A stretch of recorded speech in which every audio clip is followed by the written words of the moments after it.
感受係好熱嘅，係咁就係我就唔好意思，我個冷氣費咧就實在太貴，因為夏天好熱，咁同埋我先生咧就好怕熱嘅，咁所以啱啱過去咗個夏天咧就差唔多日日開冷氣，但係當佢發現到個冷氣費單咧嚇到驚人咧，驚人咧就係2000蚊到嘅。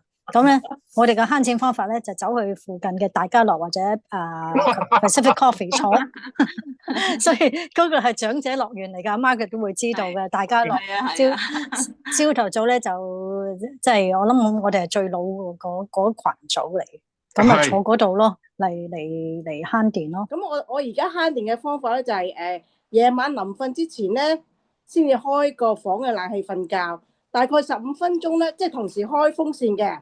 個溫度大概25度到啦，我都覺得凍噶啦。咁跟住之後咧，我就會熄咗佢咯，開15分鐘。哦。咁啊，去到第二朝，咁啊，淨係開風扇咯。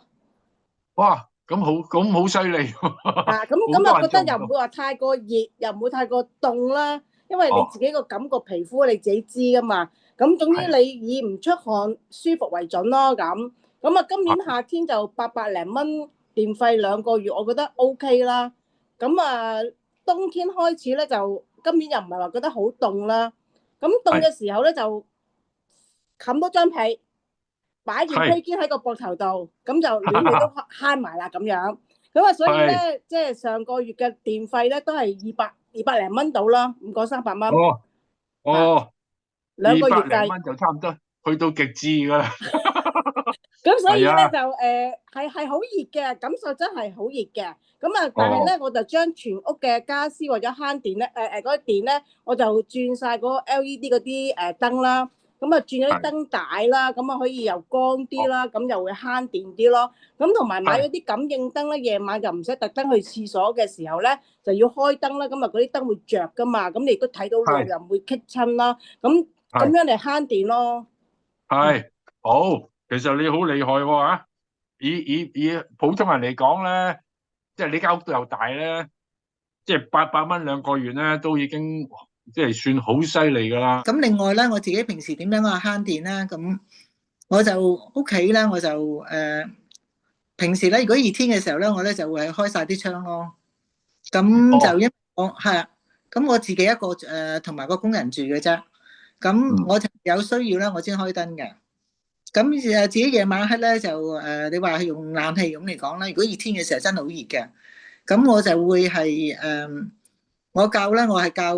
我睇過阿林生，你曾經講過咧，就話嗰個電呢個校呢個溫度咧，其實咧係大概係即係大概幾多啊？大概係我就27度，26度嘅，唔知幾多度嘅。咁我就跟翻嗰度咧，我就係唔係太凍嘅。咁因為唔係太凍，但係我自己 OK 嘅。咁我係天光嘅時候咧，我就會熄噶啦。因為天光嘅時候會涼噶嘛。咁我就會熄，我係會熄咗佢噶啦。咁就如果夜晚黑我開冷氣就係咁嘅情況嘅。阿 Margaret 啊，係啦。咁我其實咧就不嬲用電都唔多嘅。係咯，咁其實我好簡單嘅屋企，即係得我同埋個工人嘅啫。咁所以其實基本上咧，我哋個用電量都低嘅。即係除咗啲必要嘅雪櫃啊、洗衣機啊、電視啊、電腦啊呢啲咁樣嘅嘢要用電。咁其餘嗰啲時間咧，我都盡量係去到嗰度需要開燈我先開嘅。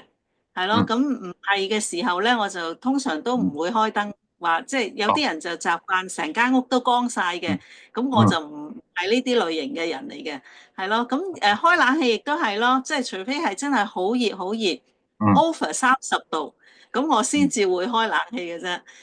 咁你知我感受好熱噶嘛？咁其實根本上20零度都已經係好熱噶啦。咁但係我都會係盡量控制，係真係去到過咗30度，我先至會開冷氣咯。好，係。係咯，咁呢啲就係我嘅慳電嘅方法咯嚇。係咯。熱天時熱嗰陣時，電費單1個月幾錢？約莫記唔記得啊？天時熱咧，即係因為我哋電費係2個月一次噶嘛，咁我都係大約係1400，最貴都係1400蚊嘅啫。哦，2個月係。OK，係啦。咁啊，冬天咧，近來咧？冬天而家係好平啊，我係300幾蚊一個月嘅啫。哦，一個月定2個月啊？啊，2個月，即係一張單係300零蚊。因為我中意簡單啦，又安全啦，又慳電啦。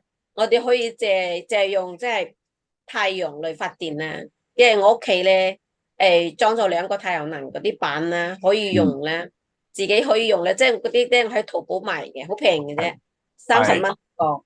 我買咗翻嚟咧，就屋前屋後屋企都有啦。屋企晚黑咧係基本上都用佢比較多啦。我咧即係之前咧，我係用電費咧係好貴嘅，成1000幾蚊。